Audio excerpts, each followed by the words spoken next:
My name is Juning Su. I am the community manager of Threat Modeling Connect. If you're new to our community, we are a open and global community dedicated to threat modeling. Threat modeling is everything we talk about. Maturity model has been a topic that comes up a lot in our community, and I know it's been a hot topic in the industry as well. So today we are super excited to have two amazing speakers, Simone Curzi and Altaz Valani, to share their take on this topic. And they will also be sharing a framework that they have developed over the years with a few threat modeling practitioners in the field with you. So without further ado, Simone and Altaz, take it away.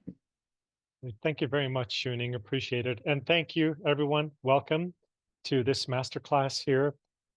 This community is well aware about the ongoing interest related to threat modeling. And what we wanted to do was also play our part. And we felt it was important to share some of our thoughts as it's evolved over the years with this community as well. We hope you find this information helpful and valuable. So a little bit about myself. My name is Altaz Valani. I'm a principal advisory director at Infotech Research Group, where I have ongoing discussions with CIOs, CISOs, and directors about operational topics related to security and AI. I'm just passionate about collaboration, and I've been a part of many different working groups and communities. Please feel free. You can reach out to me on LinkedIn. Happy to connect with you. Next slide, please.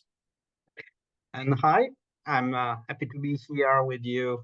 Thank you for being here. I'm Simone Curzi. I'm a principal consultant in Microsoft with many years, too many, of experience with threat modeling, application security.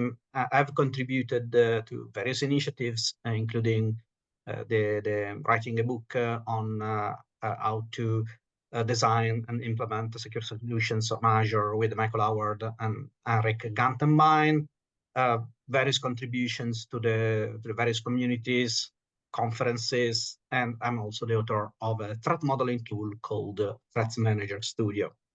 And please feel free to link with me. Here you can see my reference.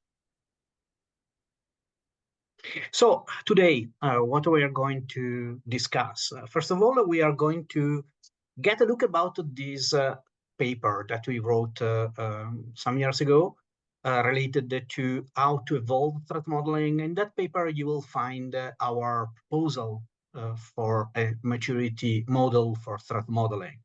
We will discuss in depth, for what we can today, the maturity model, how it's structured, the ideas, and we'll see a few examples. And finally, next steps, what you can do starting from there. So the paper. And the idea of this paper was to address a problem that we felt as extremely important. The threat modeling felt something as a little rigid, not really evolving, not really aligned with the business and providing value to the business. So we tried to understand what is threat modeling, how can help the business, what the value can provide, and also how can we align threat modeling with the business practices. You see here that it was an initiative started some time ago, published in March 2021. You can find the paper and read it yourself. And it had the contribution not only from me and Altaz, also from other very important colleagues who contributed to the advancement of not only threat modeling, but in general security. So this is not the only initiative in that space. Probably the most famous is represented by the Threat Modeling Manifesto and the more recent threat modeling capabilities that have been produced. There is some alignment between the two initiatives that we are seeing. So it may be interesting for you to get a look at that if you haven't already. starting point, what is threat modeling? There are many types of threat modeling, many initiatives. When we started doing this analysis, the threat model manifesto was not already there.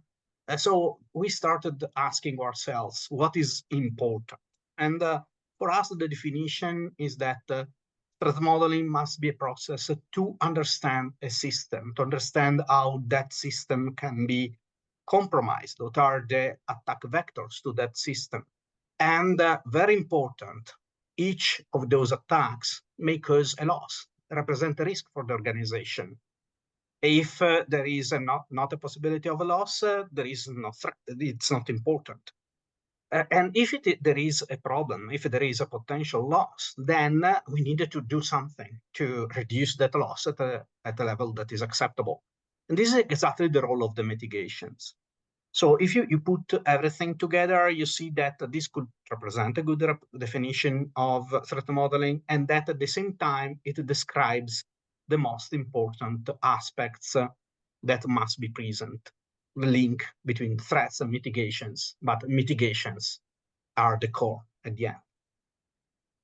So we started from the traditional way of performing threat modeling, gather information, identify the threats, identify for each threat one or more mitigations so that we can control the risks. But we understood, we discovered that it was not enough.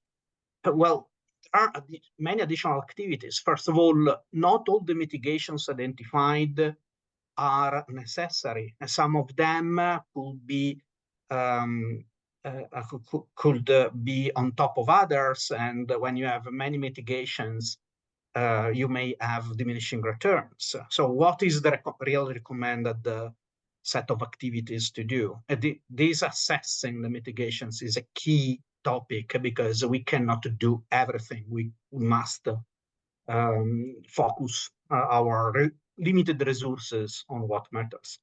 The communication is fundamental. This means producing reports, showing information, showing really the value, how those mitigations can have an impact reducing the potential losses. Not all the tools, not all the processes provide this. So it's very important to have something that would provide such capability to facilitate a conversation. A process to update the threat model, which means many things. It means the ability to review the threat models. It means the ability to review not only from other experts, but also from the stakeholders of the project,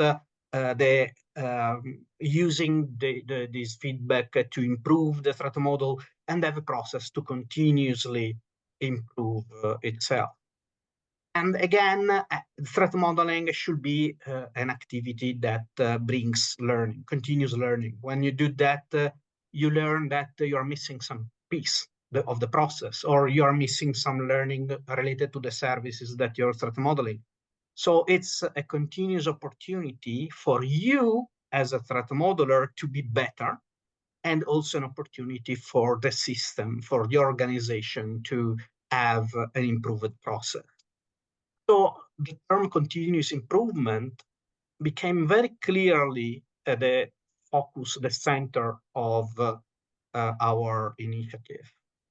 So then we have moved to another consideration.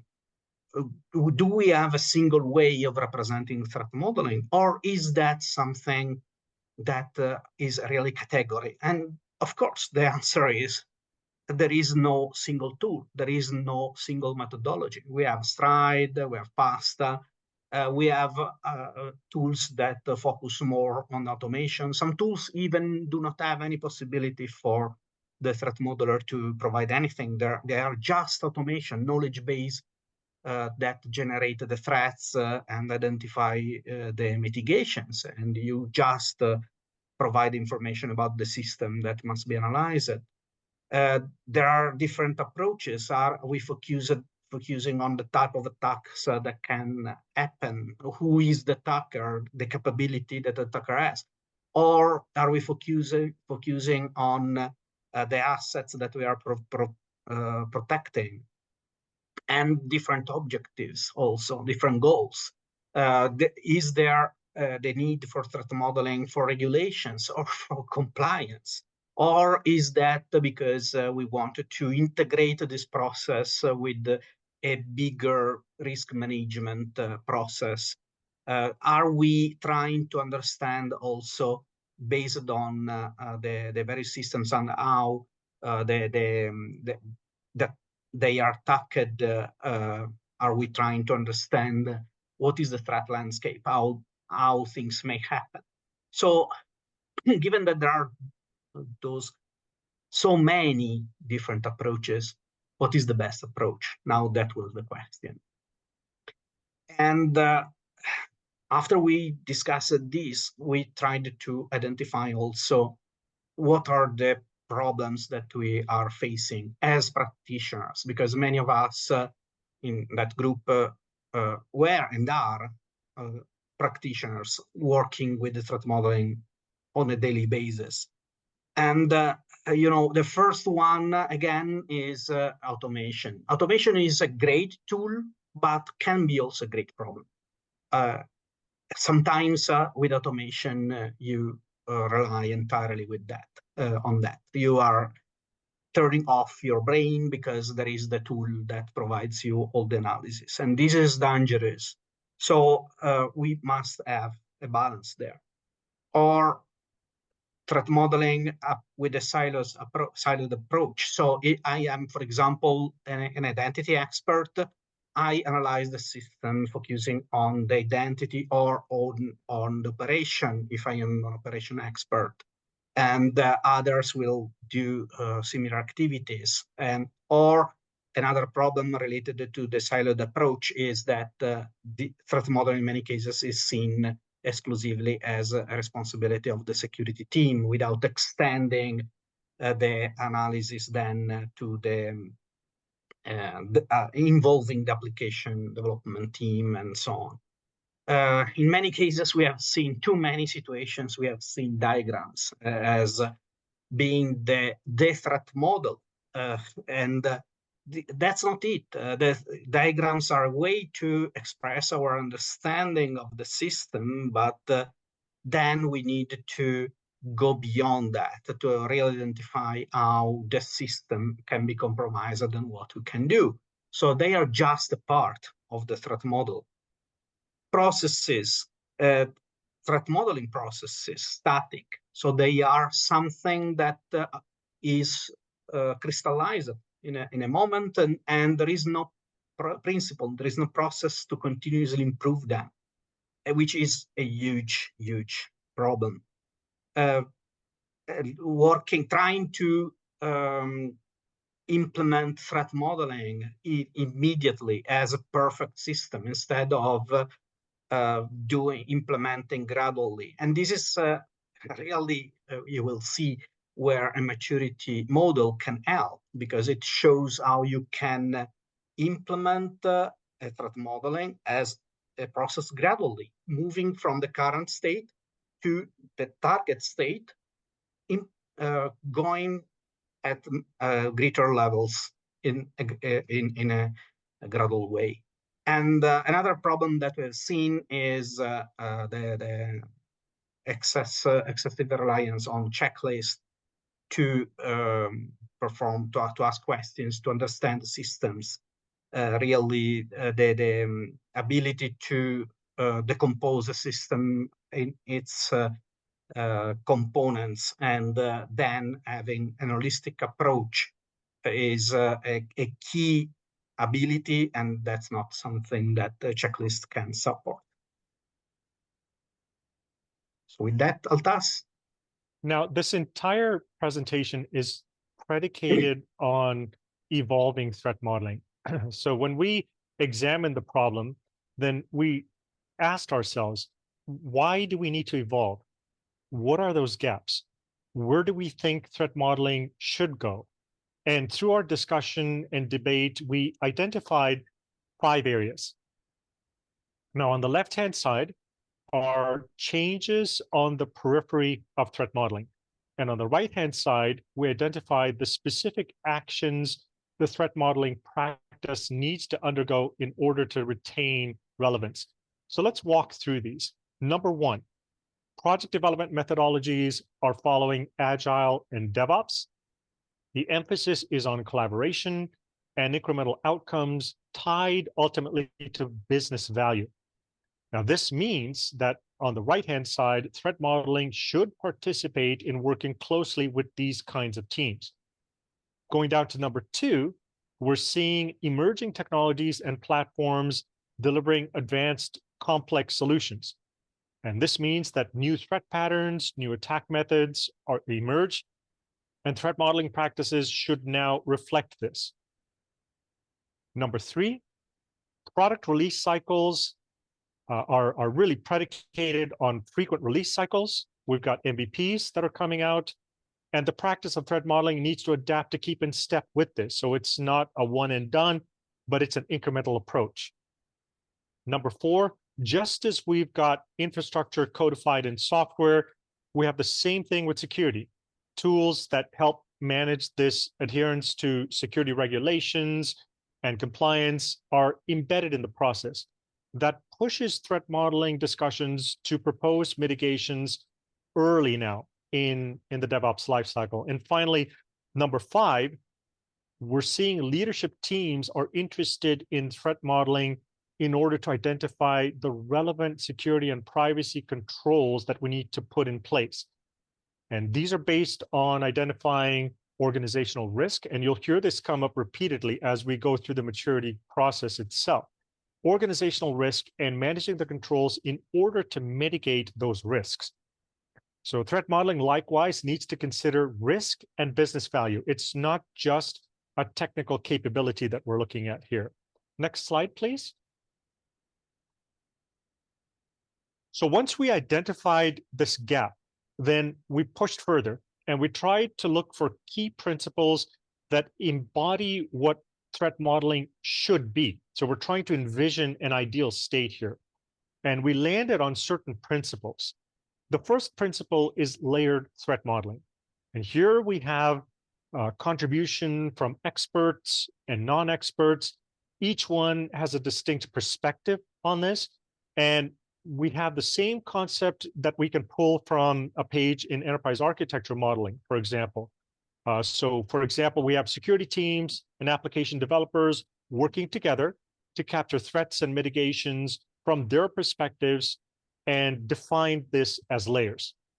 The second principle is integrating threat models. That means threat modeling should be integrated with the overall process that has other key activities that are performed, and it includes things like risk management, audit management, asset management, and so on. The third principle is actionable outcome. It's great to discover threats, but ultimately what we want to do is we want to have effective controls. And these controls recommended should be implementable, and they should fully address the threat that's been identified. The fourth principle is continuous activity. Threat models should be scalable to accommodate new modules as they're developed, and they must be repeated for every part of the release cycle. And the final principle is providing value to stakeholders. Threat modeling is not just an activity for the security team anymore. Many other roles can benefit from threat modeling, including developers, business analysts, we've got risk practitioners, and so on. So think about risk, controls, process, all of these things combined to maximize value for various stakeholders. Next slide, please. We then asked ourselves, all right, so we have some kind of a structure of an ideal team. We've got a set of principles, but threat modeling doesn't work in isolation. So what does an operating model look like? Operating model here means how does threat modeling fit into the context of other things that go on around the threat modeling practice? It's important that threat modeling in this case, it doesn't really stand on a silo on its own, because we felt that over time, any group like this that operated in silo would just show diminishing returns on value over time. So as we probed further, we pushed further, we discovered that threat modeling needs to intersect across the entire life cycle of software development. It needs to integrate with risk management, security, operations, system architecture, team culture, infrastructure, knowledge bases, and even agile or lean practices as this scales out. Now, in order to achieve this, we're going to show you how a maturity model can help you identify the areas for improvement as you now start to strive towards this type of integrated approach. Now that you understand the thought process, let's just talk about the maturity model itself. We wanted to identify different levels of maturity for sure, but we also wanted to go a little bit further to talk about auditable activities within each level. So you're going to get a good sense of how we operate within each level. So in level 1, the thought here is there's no use of a threat modeling tool. Instead, threat modeling is performed on paper or on a whiteboard. In level 2, we start to introduce a tool. In level 3, we have a threat modeling platform. This means threat modeling is integrated with other tools to provide meaningful and contextual exchange. In level 4, the focus is on a knowledge base that is continually updated and focused on risk mitigation.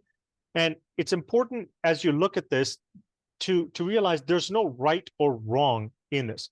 You may be at a level 1, and level 3 is a great step for you to aspire to get to.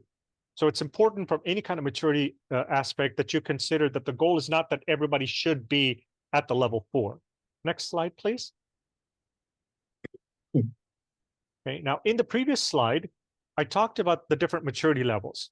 And before that, we talked about how threat modeling should be an integrated approach across the SDLC. Now, this means tying it to existing tools, processes.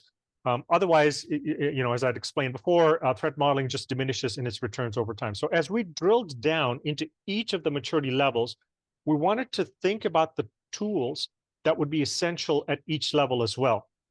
We didn't want to get into specific, like naming specific tools, but what we wanted to do was identify tool categories.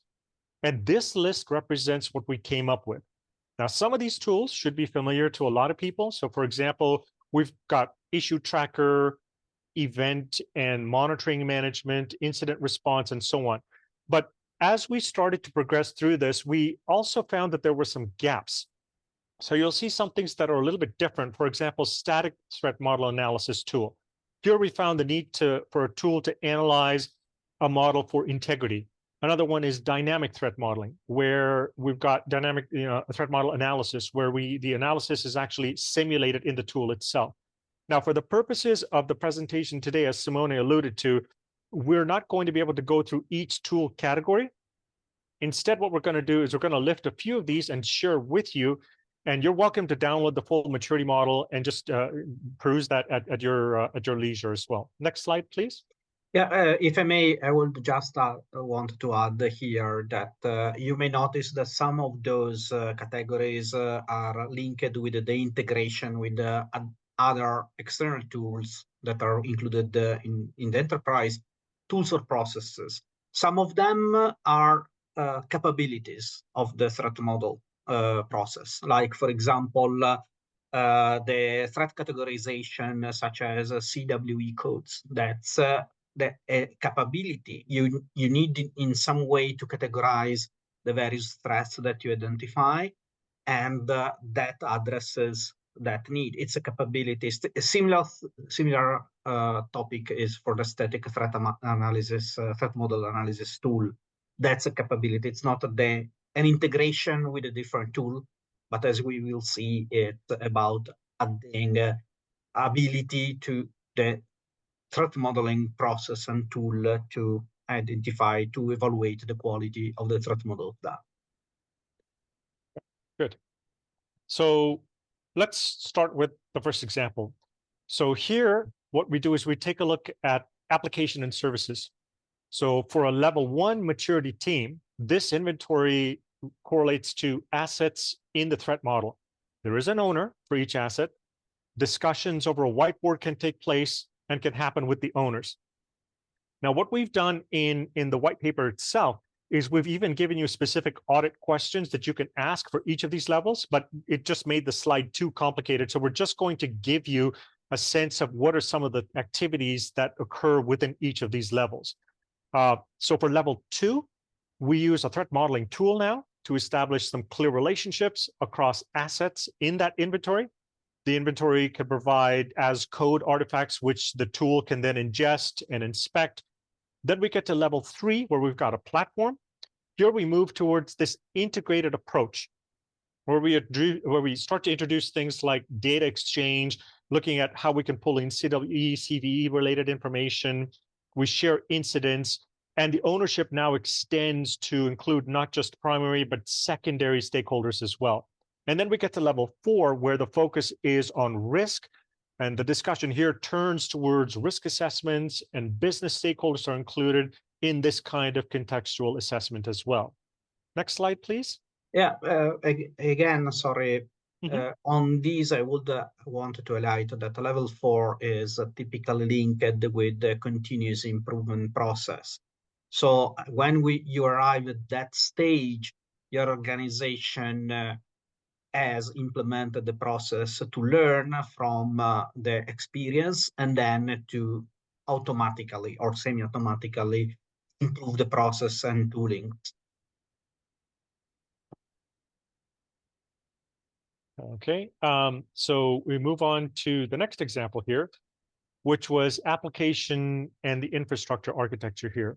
So with level 1, we've got a system model that has the key systems in it. We have a basic classification scheme. So you can imagine if you need to do a quick assessment on this, and it can definitely be done. And then you move on to level 2, where you're starting to introduce a tool. What does that mean from an application and infrastructure perspective? So that tool can now include things like trust boundaries across systems, trying to look at compliance, organizational policies, regulations. And when we get to level 3, we're starting to look now at this platform approach, an integrated approach where patterns, system patterns, reusability are now codified into templates. And it's necessary to include the different levels, the different layers of abstraction as the flow of information goes through the business context. And in that continuous improvement, risk assessment level 4 of threat modeling, we have now this shared knowledge base that helps us to associate multiple threat models in the context of a system. So you can imagine here, when we talk about maturity, what we are doing essentially is taking you through the dimensions of maturity. It's not enough to just say you have to be mature, but we are giving specific contextual thoughts on how you mature across these dimensions. You may be stronger in some dimensions versus others, but it gives you an idea across the board of how this works. Simone, do you have any other thoughts or comments on this one before we go to the next slide? Absolutely. Yep. Great. Next slide, please. Okay, that's it. I think that's on me, right? So this is on the threat categorization. This is just me. One more slide here. Yes. So Yeah. on the threat categorization here, for level 1 maturity, the concept of threat categorization, we don't really have categories. We do it on a board. We're working without the aid of a tool. So including this, imagine if you have to pull this into a discussion, it just becomes burdensome. So we felt that really level 2, when you've got a tool in place, is where these categories can be introduced to start to identify both the threats and the mitigations. And this now gives you a meaningful way that you can begin to apply threat modeling inside the tool itself. And then you go one step above that, where you've now got a platform. Now there's integration with internal knowledge bases, external knowledge bases. You now begin to establish categories. And here, when we talk about the categories, the way that we approach this, the intent is that the threats that we identify can actually lead you to new insights. And then for level 4, when we've got this shared knowledge base, it provides a structured approach to be able to maintain and to apply a threat model ultimately over to the business side. So the focus is risk sharing, continuous improvement. These are all things that fit within the context of this dimension of maturity. Next slide, Simone, you want to take it from here? I think that this is particularly interesting because it demonstrates very well some of the concepts we have discussed previously. With the first level, again, you're not doing much, but with the second level, you are using very high-level categorizations. So something like the stride classification for the threats, for instance, which is not really granular. It's just 6 levels, six categories. So it's intuitive, simple, but it provides limited value. When you are moving to industry knowledge bases, instead, it's much more structured. And with the fourth one, you are having a structured approach to put your own categories to ensure that what you have, it provides the value to the business in dynamic way. So this is a concept that I think is probably best represented with this category. We have other ideas here, other examples of those ideas of those maturity categories. One is related to the classification, categorization of the mitigations. We have seen that the threats can be classified. The same thing is true for the mitigations. And when we start at the first level, when we identify the threats, essentially we are satisfied with simply assign one or more mitigations for each threat. We do not have we do not have much. We don't apply controls checks to ensure that our assignment is aligned with the standards, which changes with the second level. In that case, we are trying to ensure a better quality of the mitigations. We are trying to do that aligning with some frameworks. But ultimately, we are not trying to be to go much more in depth than this. With the level 3, you see that we are starting to add more dimensions. That could be very clear, for example, if we consider the stride, the adoption of stride. With the second level, if you have a threat that is spoofing, you know that the mitigation that you put in place must improve the authentication. And that's what you do with the level 2. You identify the correct mitigation based on this principle. With level 3, you are considering other aspects. What type of control is the mitigation? Is that a preventive control? Is that a corrective control, a detective control? And this leads you to have a better coverage, because now you start thinking that probably having just preventive controls for mitigating a threat is not enough. Because of the defense in depth, because the preventive controls can be compromised, can be overcome. So you need also detective controls, you need corrective controls, and now your plan becomes much more structured, much stronger. And with the fourth level, in this case, you are starting not only to know the concept of standard mitigations to classify, but you are maintaining knowledge bases, structured knowledge bases with that information of mitigations that are known, that are controlled, that are recognized by the organization. And very important, again, it's not enough to have those knowledge bases, but the continuous improvement. With the level 4, you have this continuous improvement concept that ensures that the knowledge base is maintained current over time. And another example is represented by the static threat model analysis tool. For us, what is this thing? Is a way to evaluate the quality of the threat model. Is the threat model correct?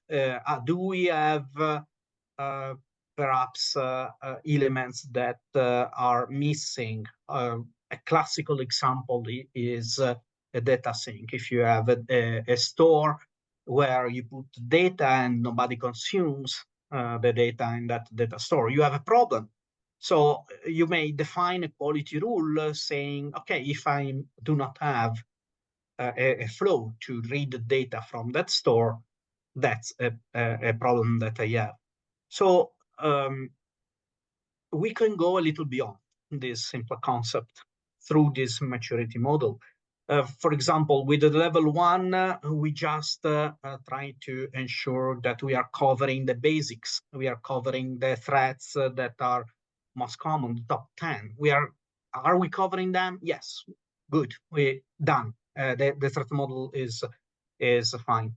With the second level, instead, we are including more rules. Perhaps we have some controls like the one related to the data sinks included in the tooling that check if some common problems are identified. With the third level, we are including a feedback loop, which is, if you think, a typical characteristic in a way of this third level. So we are getting information related to the quality of the threat model by analyzing this and linking with the rules that are evaluated more dynamically, which is brought to the next level with the risk-driven knowledge base. At that point, you have a feedback loop that is integrated as a process that ensure that your rules are continuously updated. Not only that, but you centralize the analysis of those threat models, and you have a view that allows you to understand if the quality of the threat models is correct, is good, independently from who has done this, because you have a central view around that. The last one, the last category that we have today is in a way some extension over the previous idea. So we tried to understand with this maturity model, what can we do to further improve the process, the threat modeling process? What ideas we could have that right now is not present. And one of such ideas is the dynamic threat analysis, threat model analysis tool. So this is a capability that is somewhat linked with the previous one. We have said the correctness analysis that you can find in some tools to check, for example, if you have an entity that is disconnected versus the data sink. That's very similar to a static code analysis. And for this reason, we have talked about static threat model analysis tool. But what could we do if instead we add something dynamic? What would mean dynamic to us? Dynamic means that you have the possibility to evaluate, to simulate the threat model like it was a system, and then you can evaluate how the various vulnerabilities can be combined and exploited together, which is much more similar to what the attackers do. They combine multiple vulnerabilities together to create complex threats, which in many cases we cannot see, we cannot define nowadays. So it's about going beyond what we can do by having a more holistic approach that would allow to combine different types of vulnerabilities. So with the first level, of course, we do not have much. We have someone who would simulate the threat actor, and there is someone else who plays the defender, and there is an exchange of ideas. Again, it's an exercise at the whiteboard. With the second level, we have some capabilities that inside the threat modeling tool, which would include the ability to simulate attackers. So what would the script KD versus internal privileged attacker, malicious attacker do, and essentially we could analyze some of those scenarios, and that would imply to make some thought process, some simulations, the tool should help to document those analyses, those simulations. With the third level, we would have a more integrated simulation, possibly a little more automated than we would have. So the ability essentially to start linking those attacker profiles and really generating simulations over the system, like you would have with other simulation tools. I'm thinking about those tools to simulate systems and that you can find, like electrical systems and so on. And with the fourth one, you would have the ability to learn to combine the results with what you see in reality, with the attacks, even the ability to define KPIs to evaluate how well you're doing your simulations and improve your models. So at that point, this concept of simulation will become much more alive. I don't know, Altaz, if you want to integrate, say something about those last concepts. No, no. So this is one of those areas, I think you covered it. Just to reiterate, the idea of being able to simulate this in an environment as you get increasingly more mature on this, it was one of the areas that we found to be lacking from a scale standpoint. So as you mature this stuff, it is going to be necessary to codify this in some kind of a knowledge base, so that as you go through this, you can properly prioritize the scenarios and take it from there. So just to sort of highlight that once again, this was really something that we felt was missing in a lot of activities around threat modeling. Yeah. Okay, next steps. And this is the last slide for the day. Then we can open to questions and interaction. What are the next steps? What can we do? First, we needed to understand that threat modeling, the threat modeling practices that we have are not the end, should be considered as a starting point that we can use to improve. So there is no need to try to implement them immediately in the best way possible. We need instead to focus on the business value, on demonstrating the value of the process, start small and grow as you get more confident, as you get more experience, as you see the need to cover more capabilities, and that's totally fine. The understanding, learning from the others, learning from the various stakeholders on the projects, learning what works for them, what they need, that's what you should do. So this walking before you run, this experience is extremely important to give you time to get the feedback and to get significant results without committing too much on activities that may be wrong potentially. Learn and grow, that's very important. Give you time. The threat modeling is first and foremost a learning experience. It's something that will allow you to learn more about the systems you are analyzing, learn more about security, learn more about the threat. It's a continuous learning per se.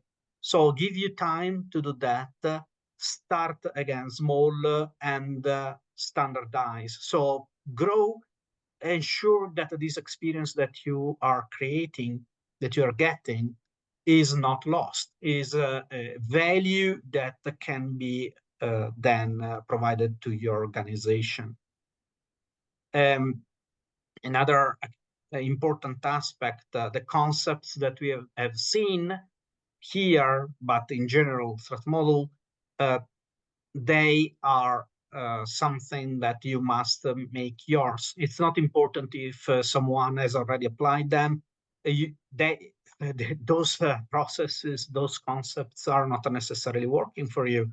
You must check what works for you. You must apply them, try, verify what aligns with your needs, and then go in that direction, go in and evolve, ensure that you can evolve and try new stuff.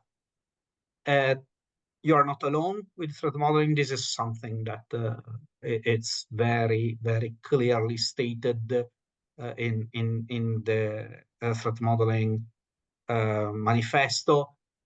You must ensure that threat modeling is seen lived as an activity that is an activity for the group.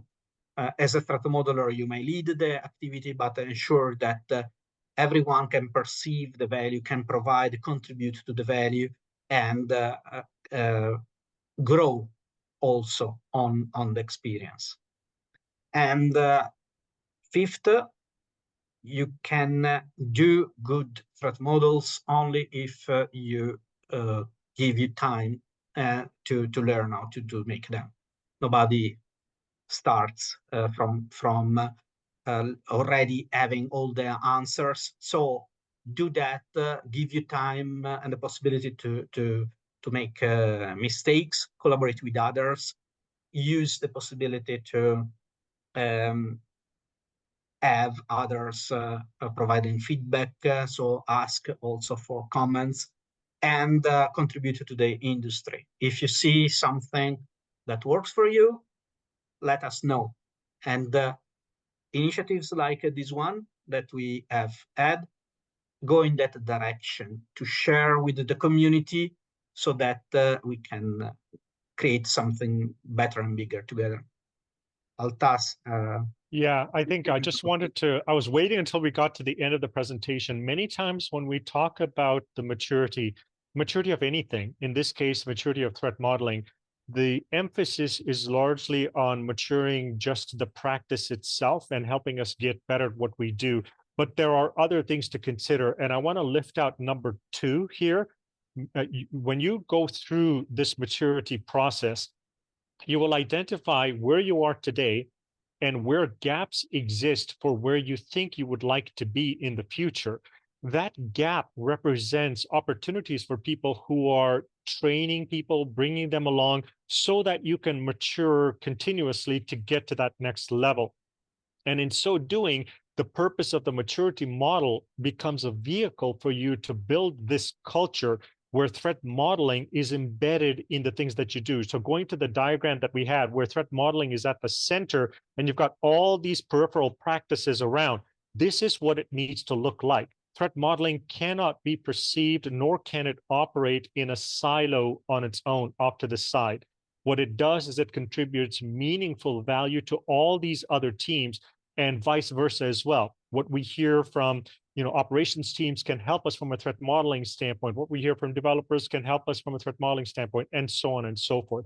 So just be mindful of that. Even though this is about maturity, the maturity aspect of it has an influence that extends far beyond just the practice of trying to improve what we're doing from a tooling or process standpoint. Okay, with that, I guess what we will do now is we'll open it up to see if folks have any questions for us.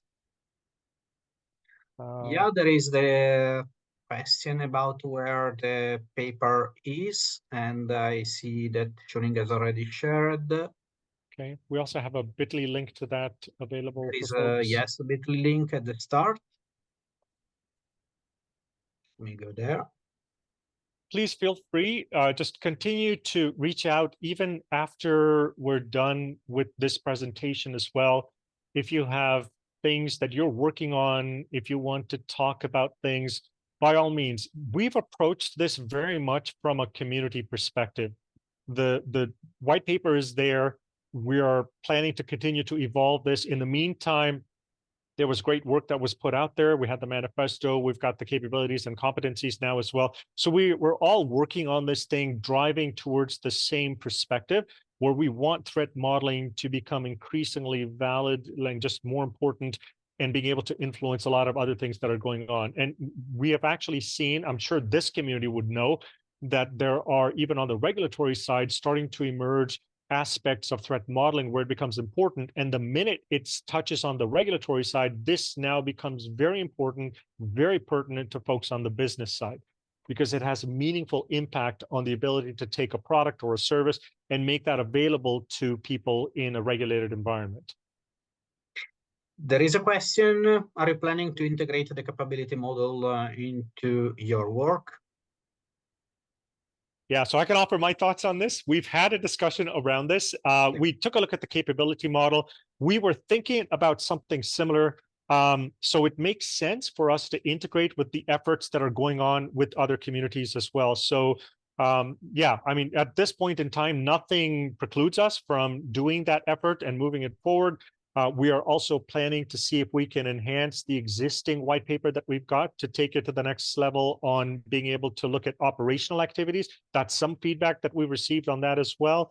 We will take this as feedback on the capability side. We have discussed it to see if we can create an alignment with the, you know, the capability and the manifesto, and start to build out something that makes sense operationally.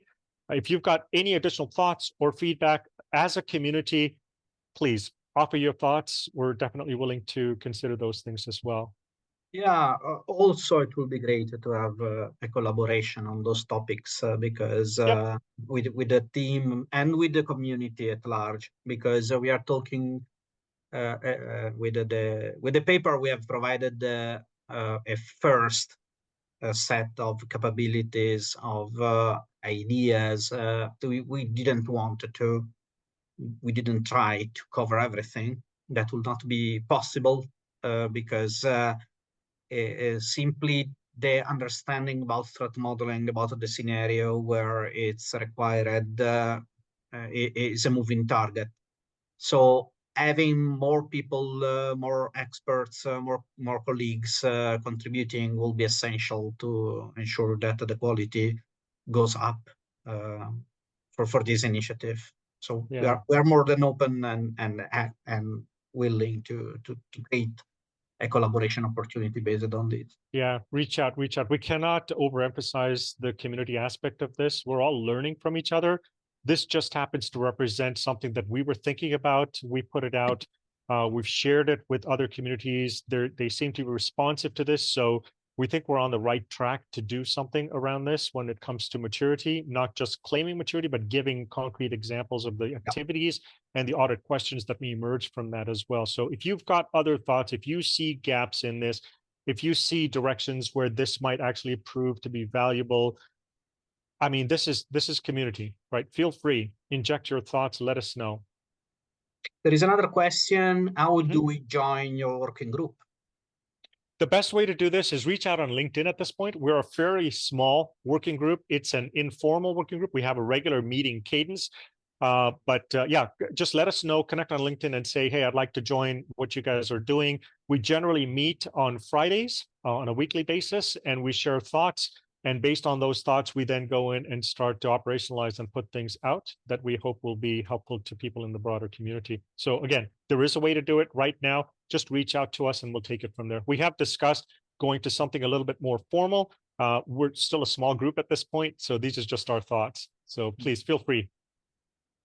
Yeah, if I may add, our group is small, again, absolutely, but it has already produced various results. Not only this paper, but last month we have presented an initiative that is correlated to our working group, the one related to threat modeling and open fair. This we created that initiative first inside our group, and then we moved to the open group.